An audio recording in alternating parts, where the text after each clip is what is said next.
I guess at this point we'd like to introduce our speaker for the evening, Keith Watson. Apparently, he's got a pretty nice band with his whole family. That's Pretty pretty good. much. It's a family affair. That is terrific. We'd love to hear more about that. Uh, they've Somebody have a been TV. I'm sorry. Does somebody have a TV on in the background? yeah. That I hear probably some should be muted. something something back there. I don't know what that was. Maybe Alexis. Michael, No, just so you know, Watson is here as well, one of the band good. members. Yeah. One of the band members. That's great. What's up, Max? Hey, how you doing? Well, they have they record in kitchen recording studios, and I guess the name of your band is the Intemperate Sons. Is that right? The Intemperate Sons. Yes. That's It's cool. a fancy word for angry. And it's also gives people a speech impediment when they try to say the name. So They've been in the music world performing and recording music, and we'd like to hear all about that. sure. So I'm going to introduce Keith Watson here to get us kicked off, and he can get us up to date on what he's what he's done in the past and what he's doing now and what he might be doing in the future. How's that? Sure. Yeah. Again, my name is Keith. My son Max is my singer who's here with us as well. And we both are in the band. We're pretty much the chief lyricists for the most part. Yeah. He's written a lot more lately, which is really cool. It takes the pressure off of me, but a little bit. But we started. I mean, I've played in bands in Dallas since I've been here, mainly either alternative rock bands or I played in a couple of metal bands too. But always, for the most part, original bands. So that's kind of my love, original music and writing music, which is what we do. But in terms of how our band started, I scheduled for lack of a better term, a mancation with my two sons to rock and roll fantasy camp in Los Angeles to play with some of our musical heroes, Alice in Chains. And so I don't know if you're aware what happens there, but you go out there, you get in a band, you learn a bunch of songs, and then you perform, with you perform with the headliners, but you also perform shows at two different venues like the Viper Room and the Whiskey. And so we started jamming together just to rehearse for that camp, and we ended up basically writing 3 songs before we, I think, even got out there. We had already kind of started to try to record that and realized that we were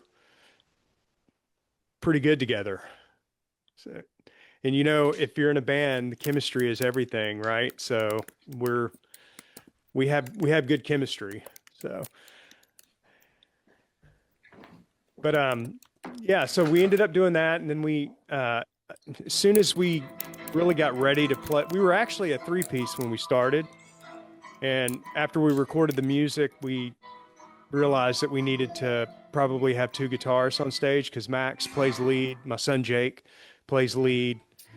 And then what they were doing is they were switching on and off between songs playing bass, and we were doing a 3-piece thing. So we ended up, and then COVID hit, so we had nothing but time to record. So we recorded all throughout the COVID experience, and eventually we got Mark Marks, who will be here at some point. I think he's just late getting home from work, on bass. So Excuse me, Keith. sure.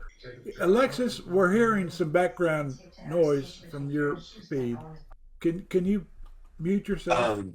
If there's whoever has the power of the host has okay, muted. Can you do But that, whoever Barb? the host is can mute, Okay. has the power Oh, to okay. mute anybody. Great. I I think Barb took care of it. Okay, great. Thanks, Barb. No, Go ahead, yeah, Keith. sure. So, anyway, we started writing songs together and recording and kind of rehearsing them here for like pre-production before I met John Painter at the kitchen when I was in a band called Gun Hill, and then eventually we were called Natural Born Thrillers. But one of my friends, Cody Wells, was in Junkyard Mars with Patty. Help me out. I know. Do you know, or Thomas? Do you know Brian, the drummer? He's a drummer for. He was in.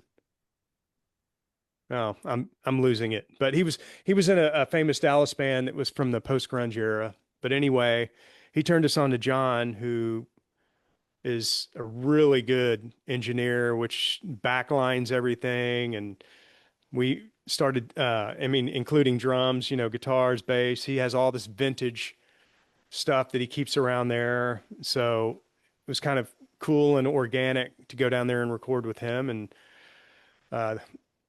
a lot of fun. You know, one of the songs that we played on, I think he had a 1954 Gibson Gold Top. And Max was playing, I think, yeah, it was Max playing the lead on there. And it's like, please don't drop that guitar. But so, yeah, so that's, and then obviously we produce for the most part all of our music with the exception of Amir Darak, who does a lot of producing for us as he's mixing. So we haven't really worked with any other producer other than him. And actually Ryan Shuck, who was also in Orgy. We went out and recorded a song out in California at a studio out there called Maps, with those guys at the producing helm. But generally it's us producing our music. So, and one other thing, and then I'll let Max talk too. My wife actually has written some lyrics for a couple of our songs as well, which we've got an unreleased one we haven't put out yet. We will put it out later this year, but on our last album, she contributed a song lyrically, and so it truly is a family affair in some way, shape, or form. Hey, what's up, guys? Hey, Mark. Mark, you showed up. Yeah, just got home. Yeah, after the 2-hour drive home. Absolutely. So Mark Marks is our bass player that came on right after we finished. Basically, came on after we finished our first album. But like I said, we did our first album through COVID. So, Right. but. So yeah, Max, you want to contribute to anything in terms of the writing process or? Well, yeah, it's mainly you and me that write all the songs. I think maybe Jake's trying to, but I don't know if he has the confidence yet. Yeah. But yeah, a lot of sh- times when it comes Every to day. writing for me, I get something stuck in my head, whether that be the hook of a song or maybe just the chorus or something.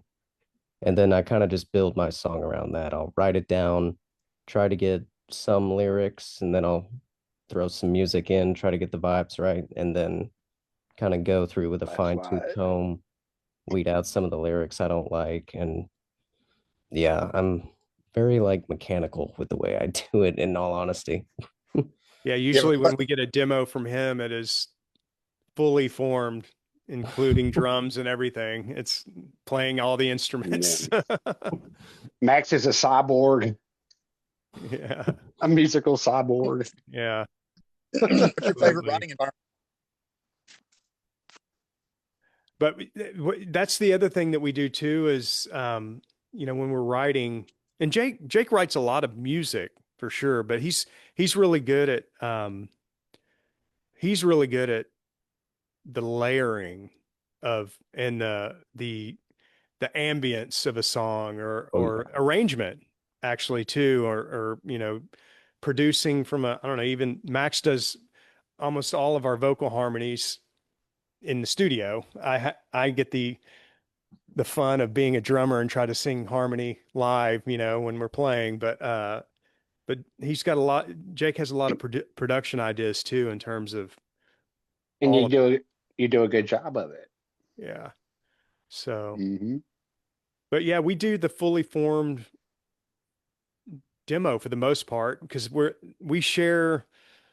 Max and I share a license with on Logic, and then he's got Superior Drummer, and he's a lot better at playing all the instruments than I am, but I can muddle my way through. I can play keys Muddle. a little bit, and yeah, play guitar a little bit, play bass a little bit, definitely play drums, but we'll send the idea out to everybody in the thread, and Right. to listen to, and then it just kind of goes from there. We've been doing So a do you lot of ever, recording here. so how much jam room time do you guys get these days? Jamming. Yeah, just like getting together and jamming and writing. Do y'all do much of that? Yeah, I mean, well, right now we've been rehearsing for the acoustic show because that's the other good Okay. thing. We write most of our music first, not all of it, but Hmm. most of it on acoustic. So almost all of Right. our stuff translates to some kind of unplugged set. So we're playing an Nice. acoustic set, but if we need to learn a new song, which we're going out to play the Whiskey and on May 15th, actually. I didn't realize that's when Wildflower was, but we're opening for Gene Loves Jezebel. So we're putting some of the songs that we're working on now for this third album, we're going to put into the set and roll those out there for Nice. sure. And then hopefully we may end up playing Trees before that. And if we do, then we'll have something new to play as well. Right. Max, what do you think your lyrics are predominantly about? Yeah, it's a spectrum. I have one song that's basically a diss track to an old friend who just became an asshole. I have one song about my or just general distaste for the human body and like just having to feed yourself and all that. Yeah, there's another song about going to a high school filled with thousands of other people. So like Right. 7 or 8 people died in my grade almost like every damn year. So yeah, Love it's it. there's no real common theme. I kind of just write about whatever's on my mind. Given That's moment. Dying on That Hill, right? No, that's Falling Under. Oh, Falling Under. Oh, okay. Yeah, that's what it's Yeah. about. A lot of people died, but a lot of people that I never knew because there's thousands of kids at the school. Right. It was weird. Interesting. Although none of those topics sound happy.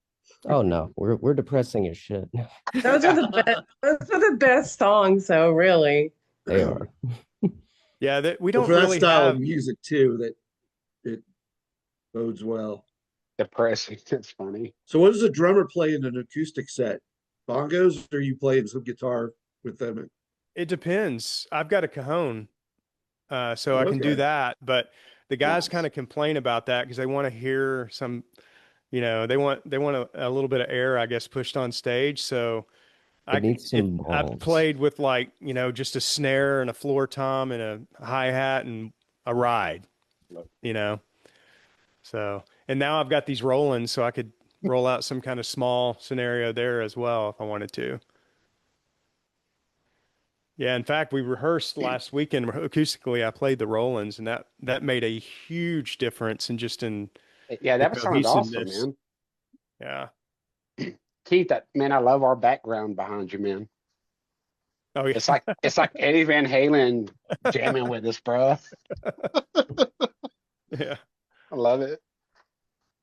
So when one of you comes up with a new song, I guess you record it to demo it out, but then you present it to the band with like chord charts and that sort of thing, or just like, hey, learn it by ear, and here's the key it's in, maybe, and then they pick it up. Is that You're how it giving us works? way too much credit.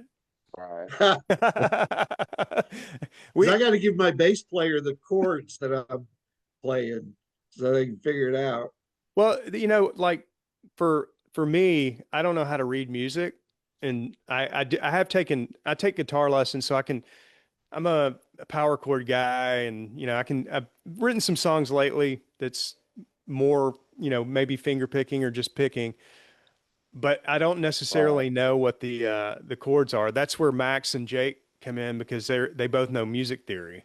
So if they need to tell Mark, hey, this is, here's the chord progression, that's what they do, because I'm just going to go, it goes da na na na na na na na na, Well, me and you are old school. We got the bass and the drum kick down.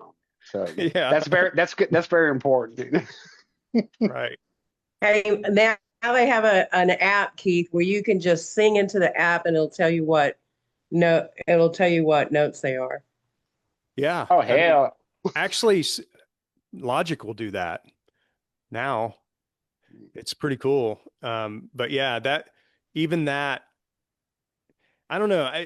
For me, it's, I don't want to get in my head too much sometimes about stuff like that, because Right.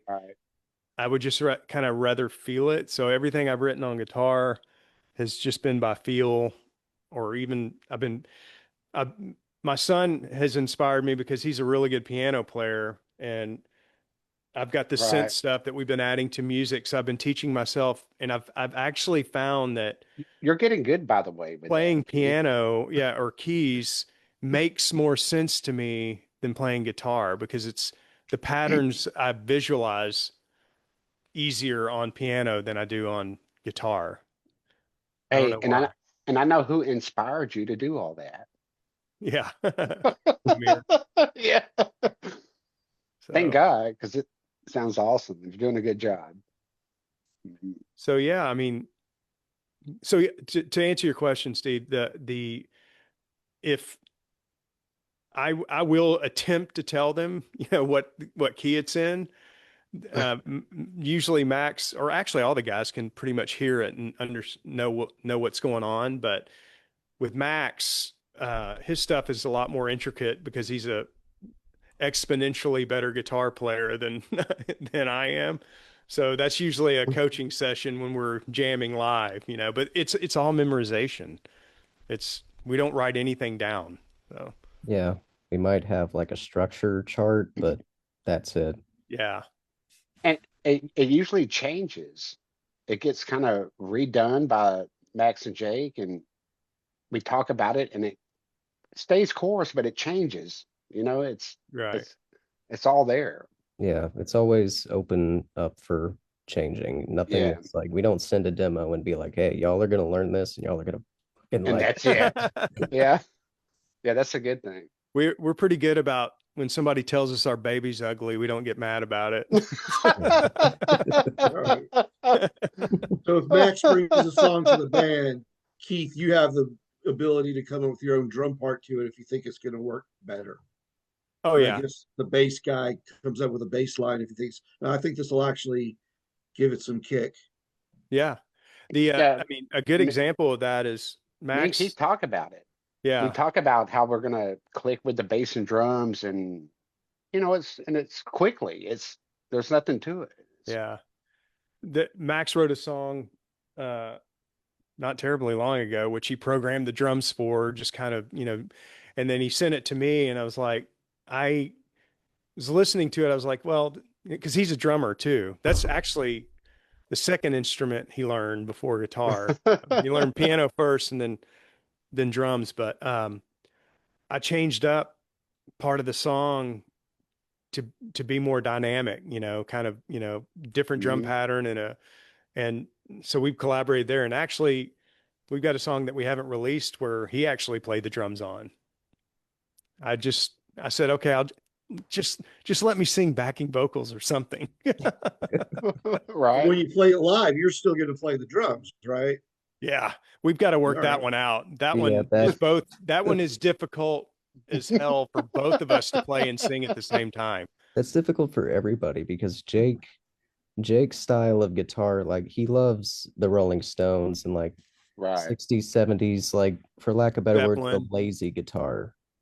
Like then they're just doing basic chords and stuff. Like he's more the simple laid back, and then me, I like metal and all that fast stuff. I like tremolo picking, chugging, all that stuff. So Jake never really practices that all that much. So when I bring in a song like that, he's like, "Oh, okay, give me a couple months." And You It guys sounds play so the good tracks together.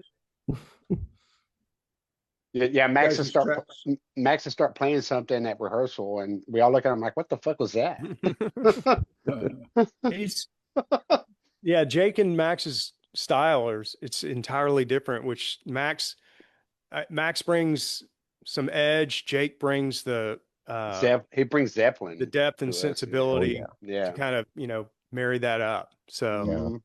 I mean, he plays lead guitar on a lot of our stuff because obviously playing live, he's with depending on the song or whatever. But yeah, it's Right. completely two different styles.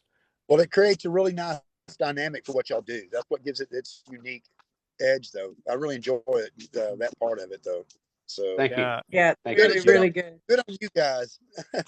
thank you. thank you. With all the When I heard layering, do you When I have to heard play the tracks that live? Jake and, oh, I'm sorry, Steve, go ahead. Oh, I'm just sorry. I just know they do a lot of layering. I'm wondering, do you guys have to sometimes for some of the parts play the tracks when you play live, or is it Not all? yet. Yeah, we're thinking Not about yet. that soon. Of We're just not, but having not from a backing guitar. tracks. Right. Yeah. We're not talking about it doing it from a guitar perspective. We have released some songs that have some arpeggiated synth and everything in it. And, we don't have we can't do two things at once. So that may end up being a track just to be a layer, but we would never do that. I mean, just for us, we wouldn't do that necessarily for guitar or bass at all, or Well, singing. I'm old school. I'm glad to hear that you guys don't do that. Yeah. Thank you. Right. I mean, if it, we released some songs that we played synth on that we don't play any synth live. It's just, in fact, like Broken Door, which is on our first album. Yeah, that opens up with a synth. Yeah, that we played a lot of acoustic, and we had Max played synth on that, and playing live, it's just dirty, distorted guitars. It's like a dirty blues song. Yeah. I like that. Yeah. Oh yeah. Oh yeah. I'm kind of curious. Do your songs follow the typical song forms that A B A or A or A B A B? Do you have a form that you typically follow? We don't. I think that's more feel for us. So Right. we've started some songs with the bridge. Like a Broken Door is a great example of that. We literally started the song with the bridge, and then go off into the verse chorus format. Right. But and not all of our songs have a bridge. We do try to incorporate the bridge a lot as much as we can. Right. And then I'm always striving to try to do the Beatles thing and start a song with the chorus in some way, shape, or form. That's a good way to do it. The Beatles.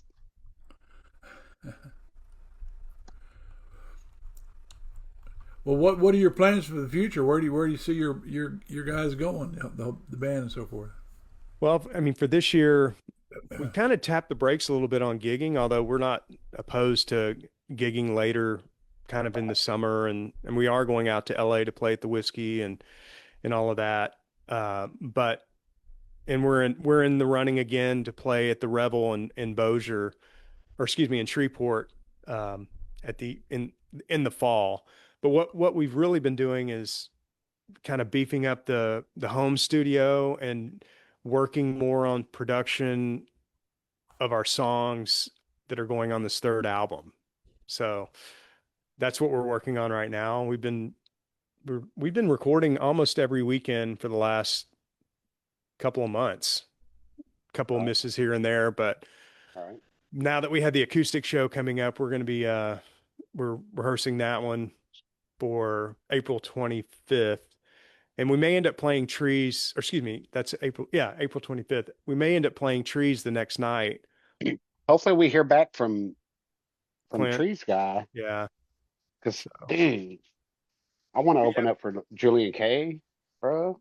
Yeah, Right here in my hometown. right. We we probably have another 30 or more ideas for a fourth album. So, Yeah.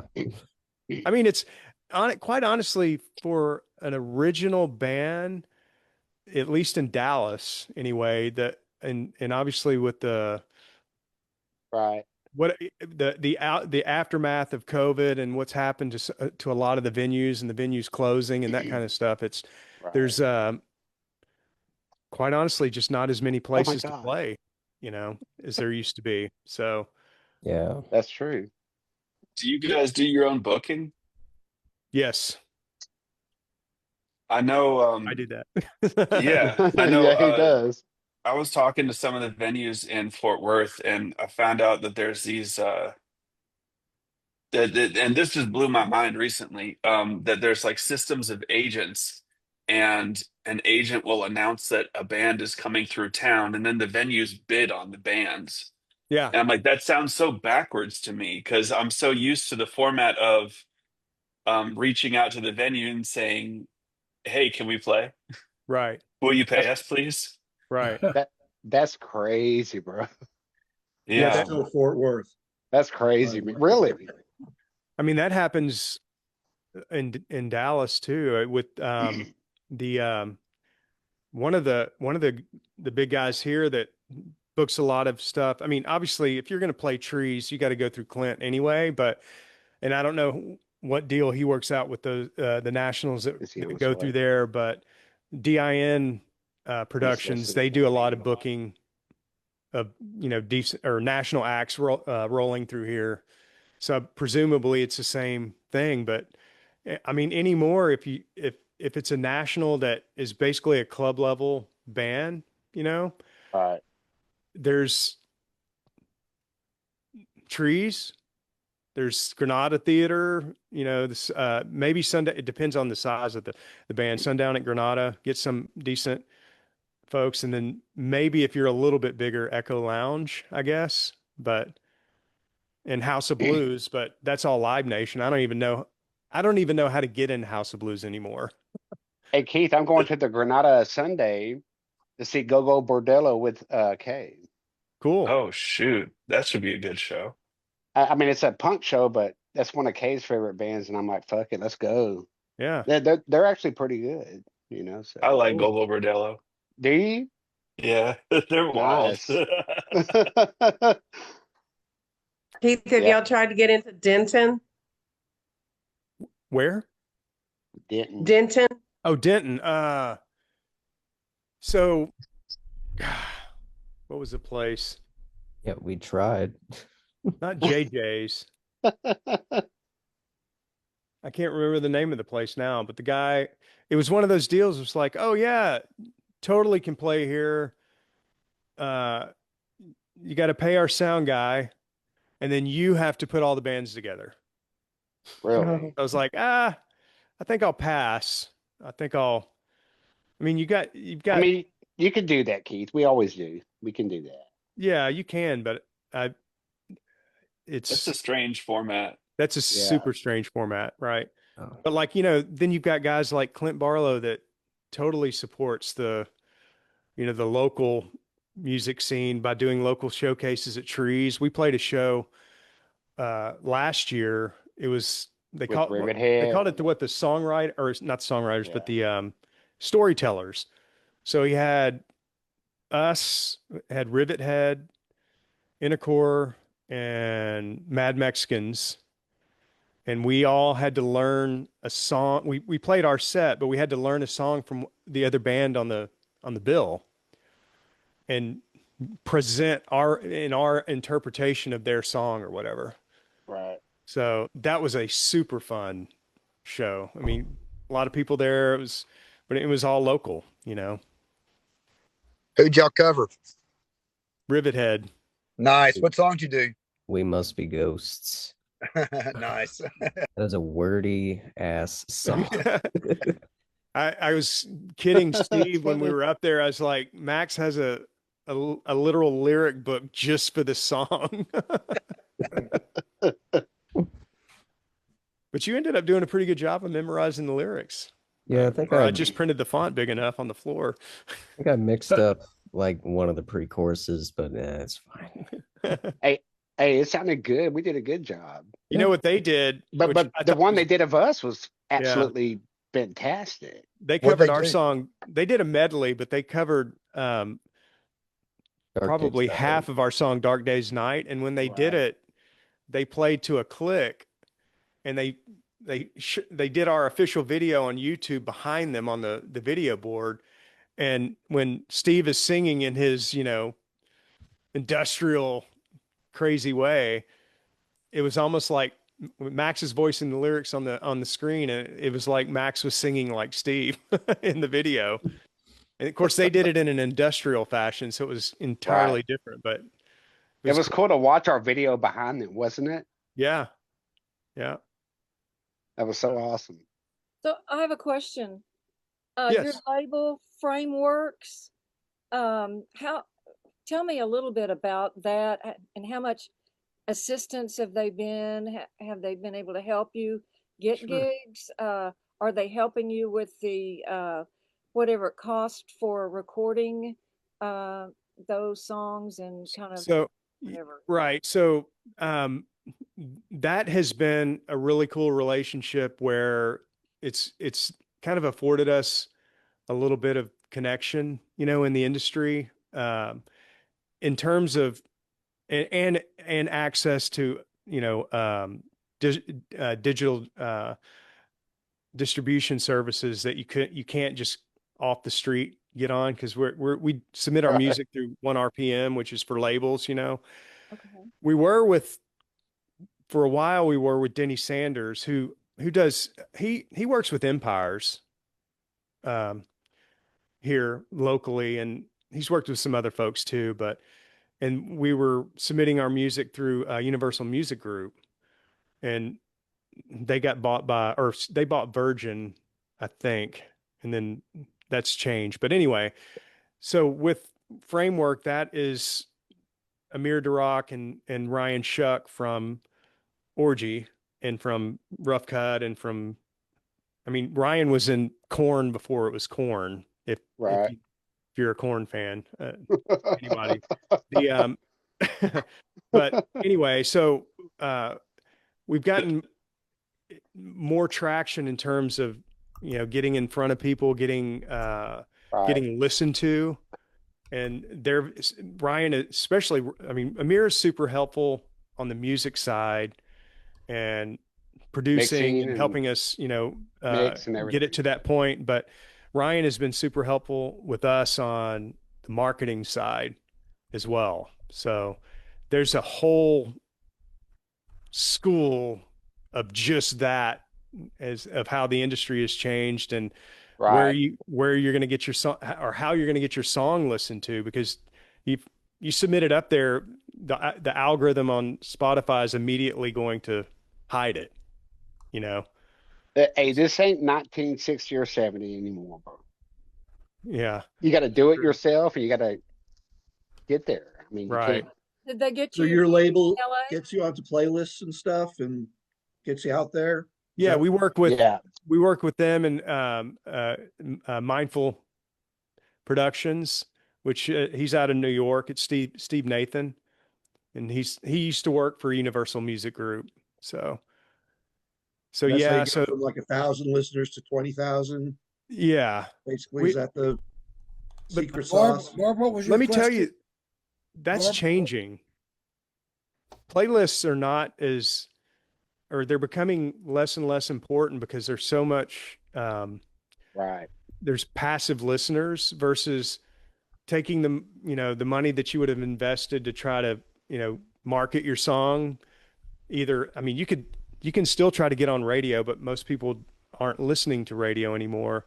But the thing I've Absolutely. found is that if you want to build like real fans, like, build the base where it's not like your song kind of ramps up and then it doesn't get listened to anymore after a certain period of time, that people put you in playlists and continue to listen to your entire catalog, Yeah. we've been doing that through advertising on Meta and doing, and specifically on Instagram. Forget Facebook. Facebook is useless for That's right. advertisements for an original band unless you're just massive. Right. Instagram is a really good platform to market your music on. And so that's kind of where it's kind of going, I guess. It's because you can communicate a lot more easily directly with your fans with reels and going live if you've got enough followers and that kind of thing. So we've spent a lot of time and effort and money to build the basis there. So Does that Hey, translate to TikTok as well? TikTok Yeah. is, I think TikTok Yeah. has gotten screwed up with their algorithm, and Right. it like we post videos up there for sure. And we have people continually, coming over to follow us. I don't spend money advertising on TikTok just because Right. it's too much of a black box, and you don't get enough Right. metrics for, if you're like with Meta, you can put your pixel on there so you can see if Right. people are clicking through and going all the way to Spotify to listen to your song based on your ad, and you can understand the metrics more. TikTok is just spend the money and, hey, you got, I don't know, 10,000 views. It's like, I don't even know what that means. Hey, they're robot views. Yeah, they could be. I mean, so I've spent a TikTok. lot of time and effort Yeah. learning more about marketing too. Right. You guys have day jobs? Yes, we all do. Okay. Well, seriously, I was surprised when I heard Mark and Jake were working because I was like, you guys should already be famous. You shouldn't be working right now. Hey, this is 2026. We work. You got to work and play. There's no question about it. We have bills to pay. Music I mean, doesn't pay much. A lot of people don't realize how it doesn't pay. It If doesn't. you Not do a not big gig for right. thousands of dollars every 3 months, that's still ain't going to give you living wages. And then right. you got Uncle Sam to deal with after that. What a I mean, fucking world! What a world we live in. even with our friends, Ryan and Amir, they're in a national Right. band. They just got back from a European tour. And they tour, they've opened for Stone Temple Pilots. They've opened for Right. big festivals. They're playing big festivals this year. They tour probably, I don't know. I would say they probably do like 100 dates a year. And That'd be fun. that's just one revenue stream Yeah. because you can't just live off of touring. And that's the only way they nowadays with the band, the only way you can really make money is touring and selling merch. So I met That's this it. this artist. If you've ever heard of Jackie Benson, I think she's from Texas, but she's uh and she confirmed what my suspicion was, which you make a lot more money by monetizing yourself on social media apps and so way more than you would on Spotify. yeah, At least, and I don't really understand how they stack it. Like 10,000 views, we send you $50. I don't know. But the other thing she does is she gets residencies in places, which I didn't think was a thing anymore, except in Vegas, just where yeah. some venue will put you up for a month and you just perform there for that month. That That's was cool. yeah, right. I didn't think that model was still around anymore outside of Las Vegas or those like casino-y towns. I think you can do that kind of stuff way out in West Texas too, like in Midland. Oh, So that's yeah, cool. But who We wants to we go to Midland? right. Hey, we actually play in Shreveport, around that little casino area. Bossier City. yeah. Yeah, Bossier Keith. City, Hurricane Alley. Yeah, It's pretty fun. I like that. that's. I was telling them earlier before we really started, and that that venue treats every artist really well. And they pay you really well. They comp you hotel rooms. You know, you've got a really nice green room, and the stage production is insane. We actually used some video that we got from playing a gig this summer there for one of the last songs that we released called Photo Voltaire, which was a cover, but that was us playing on stage there, and it was amazing. It's the first venue I've ever played where the actual venue had an in-ear monitor system for the drummer. Wow. But all I had to do was just plug in with my earbuds. That's cool. Yeah. And we had bad storms roll through, and we thought a tornado was coming, and shit hit the fan. It was great, though. I mean, what happened was it was like 93 degrees when we got there, and then that storm blew through, and it never rained where we were, but it dropped the temperature 20 degrees. And the wind 60 miles an hour. Well, guys, it's been fascinating listening to you guys who are living the music life and combining songwriting and real performing. And you know, we don't, as songwriters, we don't get to participate in that so much. Sometimes some of us do, but it's just fascinating to hear about your experiences and what you do. I was just kind of wondering, is there a song you'd like to, before we move on to the next thing on the meeting, there's a song that you'd like to play for us that we'd love to hear something. I don't know if you got anything set up to do that, but I was just curious. Yeah. Are you live or just like a? I want to hear it. We want an a cappella performance right now. One, fucking two, let's do it. 1, 2. Let me get go, mate, go. Barbershop trio. I mean, if you got anything on your computer that might come through oh yeah, you can broadcast it to us. Yeah, let me. It's the song that we just released. Jake wrote the music for this, and I guess I wrote the lyrics for this.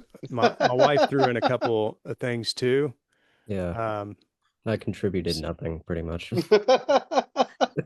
Well, let me pull this up here. Absolutely zero. Yeah. Does your wife have an ASCAP account now? That's funny. Did I hear that ASCAP and BMI might be merging or something? Oh, I don't know. We're BMI, so I've heard that. Likewise. I don't know. That'll never happen. Yeah, that sounds kind of mysterious. I heard something like, or one of them is also going one of them's going to for profit. I can't. No. BMI has always been for profit, and ASCAP is nonprofit. I think it's ASCAP that's swapping then. No, because they're an organization of writers and publishers. I'm an ASCAP. I don't know if this is gonna. Do I need to share my screen on this one, or I don't. How's that gonna work? No, you might need to, or you might not. I'm not sure. Zoom has gotten pretty good at what's happening. So let's do that. Yes, share your screen, Keith. Yeah. Okay. There you go. So do you minimize the tabs? Yeah, really. Click the green button at the bottom. Yeah, let me just. When you get over there, there we go. Pick the computer and then audio over. Computer on one side and then the audio on the other, and share it. I'm having to do some security settings on my Mac Studio here. That's funny, bro. All right, here we go.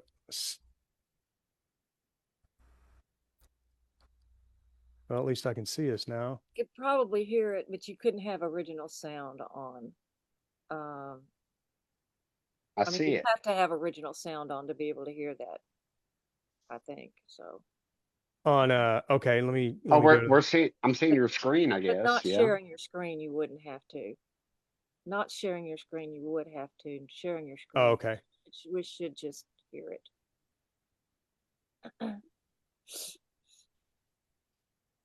And we can see a video, a Can you, YouTube video, it looks like, and it's can you speed that up a bit? out of There it is. commercial horse. Yeah, there we Are go. you, I don't know if you're able to hear it though. No. I can't hear it. But Keith, did you may have hear to the stop audio? sharing. Wait, stop sharing and then share again, and make sure you click the audio square over on the right when you hit share before you hit share again. Mm-hmm. Okay. So hit Let me- share. Also, you'll need to say optimize for video as well. Oh, share sound. Play in the Duh. I didn't see that. So you'll hit the computer, and then over here on the right side, audio, and then optimize for video since you're sharing a YouTube video. Got it. Okay. That Cool. just sounds so frustrating. Believe me. Frustrating. Not That's actually. why that's why I print T-shirts for a living. I mean, fuck all that shit. There we go.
Wow, that's pretty cool.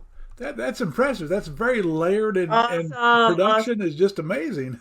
The music production, the video production. Wow, Thank you. you guys got it going on there. We actually sometimes will have we've had videos shot, like performance videos, you know, which some folks here, especially Ryan Whitehead, who doesn't live here anymore, but he took so many pictures of us early on. But Right. what the other thing that I found too is there's some services that you can do license free. I mean, you have to pay for the service, but the license free content, so you can create your own videos, which is what I edited that video. Like, I went and got content and lined it up in Final Cut, and so I've learned how to do some of that too. Wow. But yeah, Cool. Man, that's thank you. cool. How different does it sound before and after you send it out? Like from demo, from what y'all throw together to, and then you send it out to Amir, and then you get it. Like, what does it sound wildly different, or Oh, do you yeah. get kind of close to what you want? I was looking Go for ahead, it. Max. It sounds like it's everything that we want it to sound like and more. Because Amir, he just has the experience and he's got an ear like I don't know, like a goddamn elephant. He just knows what a song needs, like something that we don't think about. Like on Game of Keep Away, which we recorded out in LA. Um, Amir, we were recording the chorus, and Amir's like, "Give me a guitar. I'm gonna play a part real quick. It's a kindergarten part, and that part that goes underneath in the chorus. That's just that really simple guitar part. He just added that in last minute, Yeah. and it's like one of the best parts of the song." Yeah, it's like a little hooky no or deal there. So, I mean, if you're talking about from the original idea to the finished product, sometimes it's drastically different. I mean, Yeah, Dark for Days sure. Night. Yeah, yeah, Dark Days Night for sure. Yeah. I But mean, it's everybody a mix. has a talent that all the pieces get it to fit together. It's great. It's right. It fits All right. together. That's a they make stuff. All the guys make stuff that I write much better just by being able to play the instruments better than me. Keith, you're badass. Now I'm talking about the other instruments, not my main one. So Well, Keith and Max and Mark, thank you all so much for being here tonight. Absolutely. Thank you. This has Thank been you for very having us. enjoyable. We thank Good you so stuff. much. Good stuff. certainly Awesome. appreciate it. Thank you Well, so much. Well, thank you, and you can stick around for we have.